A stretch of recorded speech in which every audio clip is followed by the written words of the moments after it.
এয়া সকলোৰে আদৰৰ শিল্পী জুবিন গাৰ্গ ডাঙৰীয়াই আমাৰ প্ৰাণৰ আনগৰাকী শিল্পী কলাগুৰু সৈনিক শিল্পী বিষ্ণুপ্ৰসাদ ৰাভাৰ আবদ্ধ মূৰ্তিটো উন্মোচন কৰিবলৈ সাজু হৈছে।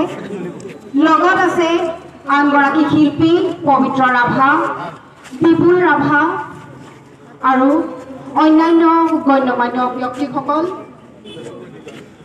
আমাৰ আদৰৰ ছাত্ৰ ছাত্ৰীসকল ইয়াত উপস্থিত আছে, ভেৰগাঁওবাসী উপস্থিত আছে। সকলোৰে সহযোগত এই প্ৰতিকূল বতৰকো নেওচি আজি কলাগুৰুক স্মৰণ কৰিবলৈ ইয়াত আমি একত্ৰিত হৈছোঁ। এয়া এগছি বন্তি প্ৰজ্বলনেৰে এনেধৰণে আজিৰ কাৰ্যসূচী আৰম্ভ হৈছে।